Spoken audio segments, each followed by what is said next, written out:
കേരള നിയമസഭയിലെ ചർച്ചകൾ പലപ്പോഴും ഗൗരവമേറിയതാണെങ്കിലും സഭയിൽ നർമ്മം വിതറിയവർ തീരെ കുറവല്ല. അത് സഭയ്ക്ക് സമ്മാനിച്ചത് നൈർമല്യത്തിന്റെ അവിസ്മരണീയമായ നിമിഷങ്ങളാണ്. പഴയകാല നേതാക്കളുടെ നാവീറുകളും മറുപടികളും ഇന്നും സഭാചരിത്രത്തിലെ പൊൻതൂവലായി നിലനിൽക്കുന്നുണ്ട്.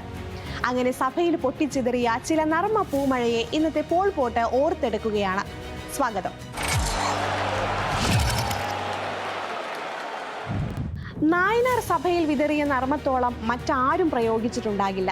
ഒരിക്കൽ സഭയിൽ ബഹളം നടന്നപ്പോൾ ഒരു പ്രതിപക്ഷ അംഗം സഭയിൽ ക്രമസമാധാനമില്ല എന്ന് വിളിച്ചു പറഞ്ഞു.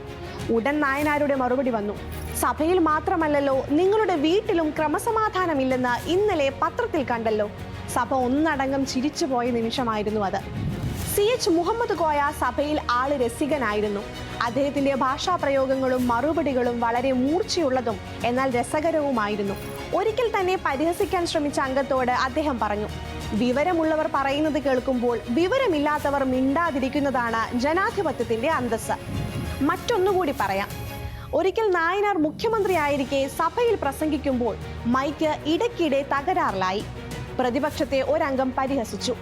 മുഖ്യമന്ത്രി പറയുന്നത് ആർക്കും കേൾക്കാൻ പറ്റുന്നില്ലല്ലോ. നായനാർ ഒട്ടും വൈകിയില്ല, മൈക്ക് ഒന്ന് തട്ടിയിട്ട് പറഞ്ഞു, അതിനിപ്പോ ഞാൻ പറയുന്നത് കേൾക്കണമെന്നുണ്ടെങ്കിൽ നിങ്ങളൊന്നും മിണ്ടാതിരുന്നാൽ പോരെ. മൈക്കിന് സമാധാനം കിട്ടിയാലല്ലേ എനിക്ക് പറയാൻ പറ്റൂ. സഭ ഒന്നടങ്കം ഈ മറുപടിയിൽ ചിരിച്ചുപോയി. സഭയിൽ ഉറങ്ങുന്ന ഒരംഗത്തെക്കുറിച്ച് പരാതി വന്നപ്പോൾ സ്പീക്കർ നൽകിയ മറുപടി ഇന്നും പ്രശസ്തമാണ്. പ്രതിപക്ഷ അംഗം പറഞ്ഞു, സാർ, അതാ ഒരു മെമ്പർ സഭയിൽ കിടന്ന് ഉറങ്ങുന്നു. സ്പീക്കർ ശാന്തനായി പറഞ്ഞു, അദ്ദേഹം ഉറങ്ങുകയല്ല, സഭയിലെ കാര്യങ്ങൾ കണ്ണടച്ച് ഗഹനമായി ചിന്തിക്കുകയാണ്. ദയവായി അദ്ദേഹത്തെ ശല്യപ്പെടുത്തരുത്. സഭയിലെ പിരിമുറുക്കം ആ ഒരൊറ്റ മറുപടിയിൽ അലിഞ്ഞുപോയി. ഇനി അടുത്തത് ലീഡർ കരുണാകരനുമായി ബന്ധപ്പെട്ടതാണ്.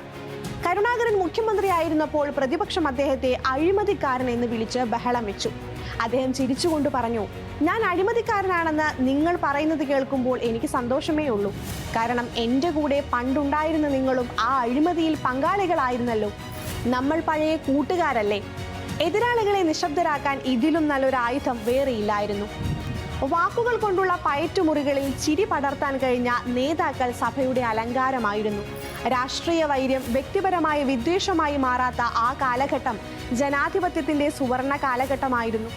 ഇന്നത്തെ തലമുറയ്ക്ക് മാതൃകയാക്കാവുന്ന ഒന്നാണ് സഭയിലെ ഈ മാന്യമായ നർമ്മങ്ങൾ.